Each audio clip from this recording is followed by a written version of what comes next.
Hi, I'm Emma Gowlett and I'm a co-founder of Love Doesn't Hurt. I just wanted to talk with you and kind of share an insight into post-separation abuse. So for me, I honestly felt that I was just leaving a relationship that it doesn't matter how much effort I was putting in, it just wasn't working. We had been together from very young. And I really couldn't see it when I was in it, but I generally thought that I was just leaving a relationship. It wasn't until after I'd asked him to leave that the mask had come off, so to speak. I had heard nothing about post-separation abuse, so just put an insight, on the outside world, people see us as what they would call us a power couple, beautiful children, nice home, nice car. He worked away. I was very passionate about raising the children, and I generally believed, if he's succeeding, then we're succeeding. So he would travel the country doing his job, and I would kind of keep home. But my true self has always been a driven woman. I just see that as a chapter. So I would see, the chapter of staying at home with the children until our youngest was of a certain age, and then I would unapologetically be able to focus on what my goals were. I work as a mental performance coach, so I work in all sports.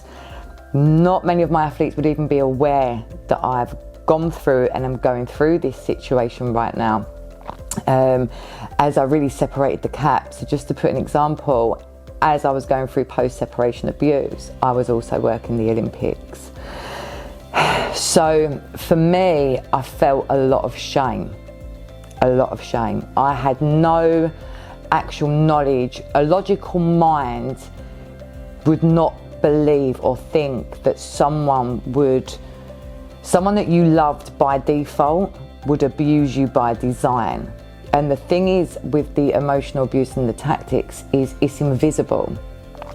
When you come out of it, they've already started the smear campaign. They started the smear campaign very subtly at the beginning of the relationship. Abusers don't just come along and be like, oh, I'm an abuser and I'm going to abuse you. So when the relationship come to an end very quickly, and I believe it's because of the work that I was doing, but with athletes, I was able to realise this isn't just a breakup. The shame I felt, I was suicidal. I was suicidal during the relationship, which is what led me to break up. And it got to that point, and I genuinely thought that something was wrong with me. I actually booked in for a therapy session. So there was like one version of me that, in my work, I loved it and thrived, and when I was with the children, but there was a part of me subconsciously in my head thinking, there's something wrong with you, it's got to be you. And it wasn't. I just couldn't see what was happening. I felt very fortunate and blessed. I had access to some of the greatest people in what they do, because I'd also been financially abused. Trauma isn't what happens to you, it's the unexpectedness of it. And that's what caused my trauma. And it was in all areas, financial, emotional, around parenting.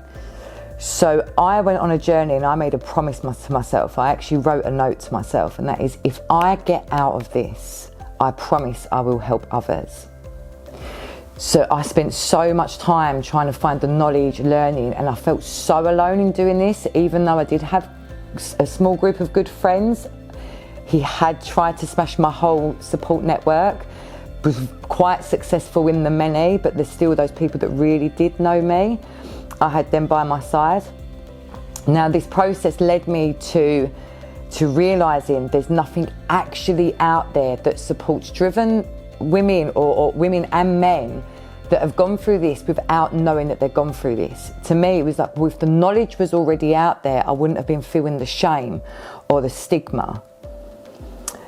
There's no knowledge out there in regards to purposeful legal advice and what legal abuse is, litigation abuse. And on our group, we've got 500,000 followers, and every single victim who has been affected by emotional abuse, financial abuse, coercive control, are all sharing the same behaviours that their abuser had.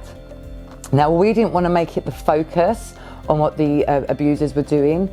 We really wanted to create a safe space where we can go, right, we see what is happening, we see society doesn't see this yet, but we see people are generally being affected and impacted in this. For many of us, it's generational. We can even acknowledge that it probably stemmed from childhood. So within the community hub, we're really pulling together all the knowledge, tools and skill sets from all areas so we can fully heal in all areas. Rob is fantastic at what he does. I have gone through his course as well for myself. I know the benefits of that. I feel really fortunate that he's on board with us to be able to share that within the community. The experience that I've had in a sense of understanding what to do and what not to do, the importance of being able to have something in place in all areas and to not feel alone, I know is so important. For Emma, who created this space, she obviously had the element of the physical abuse as well, and yet still going through the healing process that she went through whilst campaigning on the legal side, and is bringing all of that to the group.